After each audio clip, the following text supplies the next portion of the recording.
Bienvenue dans les épisodes d'été de Faminimaliste, le podcast qui parle minimalisme en famille. Je compte bien profiter de mes vacances en famille, mais c'est sans vous oublier mes fidèles auditeurs. Pendant ces quelques semaines, je vous propose 2 épisodes bonus par semaine, plus courts que d'habitude et sans invité, pour vous aider à continuer votre réflexion sur le minimalisme tout en profitant de vos vacances. Et bien sûr, en description, vous trouverez toujours les fiches méthodes et les différentes manières d'entrer en contact avec moi. Bonne écoute et bonnes vacances si vous avez la chance d'en prendre. Cet été, vous avez peut-être décidé de faire du tri, que ce soit pour commencer sur la voie du minimalisme ou juste pour vous sentir un petit peu mieux chez vous. Et vous allez sûrement tomber sur des objets que vous n'avez pas envie de donner, mais que vous préférez vendre. Alors je dis toujours qu'il vaut mieux donner que vendre lorsqu'on veut faire un gros désencombrement, car vendre ça prend du temps, comptez à peu près 1 heure par objet ou par lot. Mais des fois, il est vrai qu'on préfère vendre certaines choses. Vu qu'on s'est débarrassé de quasiment toutes nos possessions avant de quitter la Nouvelle-Zélande pour aller vers la Suisse, on avait décidé que certaines choses étaient destinées à la vente pour pouvoir financer le prix des 5 billets d'avion et des 2 mètres cubes de fret. Et même si les objets que nous avons vendus représentent une petite portion des objets dont nous nous sommes séparés, on a tout de même vendu quasiment 200 lots.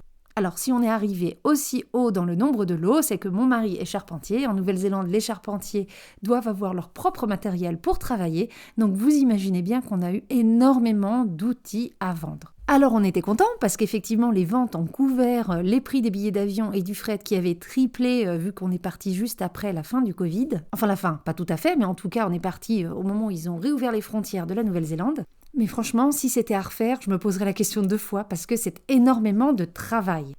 Et comme je suis quelqu'un de très organisé, j'avais tout un tableau de suivi pour mes ventes et j'ai mis au point quelques astuces pour m'aider à gérer au mieux ce volume énorme d'objets à vendre. Donc voici mes conseils si vous avez vraiment envie de vendre une grosse quantité d'objets.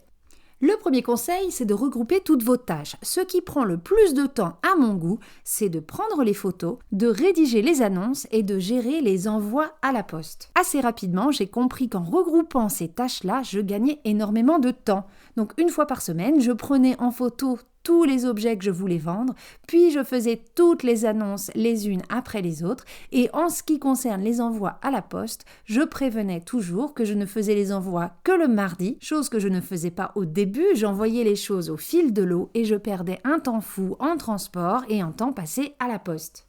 Donc faites ces tâches-là à la chaîne, surtout si vous avez beaucoup de choses à vendre, je vous jure, vous allez gagner un temps précieux. La deuxième chose, pour vous faciliter les ventes, c'est de faire très attention à vos annonces. S'il y a une chose dont je me suis rendu compte très rapidement, c'est que les gens ne lisent pas les annonces. Donc, par exemple, lorsqu'il s'agissait d'objets dont il fallait donner les mesures, j'écrivais les mesures sur un bout de papier et je mettais le bout de papier à côté de l'objet et je prenais la photo directement. Comme ça, les mesures sont dans les photos. Les gens regardent les photos mais ne lisent pas les textes.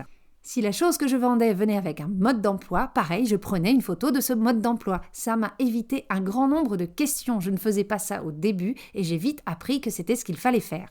Prenez le nombre de photos maximum. Si vous utilisez un site qui vous autorise à mettre 25 photos, mettez 25 photos sous tous les angles. Plus vous donnerez de détails, moins vous aurez de questions. Et répondre aux questions, je vous jure, ça prend beaucoup de temps. Soignez vos annonces, vraiment ça va vous faire gagner du temps. N'oubliez pas d'inclure la manière dont vous voulez que les gens règlent, si ce sera par exemple par Twint, par cash ou alors par virement. Et pour être sûr de ne rien oublier, j'ai développé des annonces types, comme ça j'avais plus qu'à utiliser mon modèle et j'étais sûre de ne rien oublier, pas besoin de réinventer la roue à chaque fois. Un autre truc qui marche très bien lorsque vous vendez beaucoup de choses sur une même plateforme, c'est justement de dire aux utilisateurs d'aller voir sur votre profil toutes vos annonces. Ça vous permet de vendre plus et plus vite parce que les gens qui vont venir chez vous pour récupérer certains objets, ils n'aiment pas se déplacer à vide, ils préfèrent se déplacer pour plusieurs objets, pareil pour les envois par la poste. En ce qui concerne l'email de confirmation, une fois qu'on s'est mis d'accord que la personne allait acheter tel ou tel objet, pareil, j'ai développé des modèles types. En fonction de la situation, je donnais mes coordonnées bancaires ou alors mon adresse, ainsi que des indications en plus pour trouver notre maison parce qu'elle était dure à trouver et Google s'était planté. Tous ces modèles m'ont vraiment fait gagner beaucoup de temps.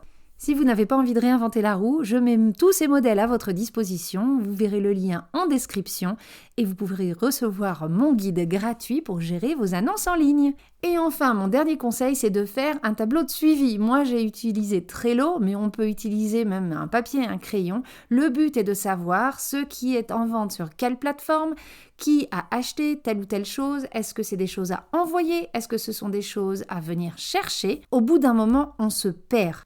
Et en faisant un tel tableau, au moins il n'y avait pas que moi qui pouvais m'occuper des choses, mon mari était aussi au courant de ce qui se passait, c'était beaucoup plus facile de se partager le travail.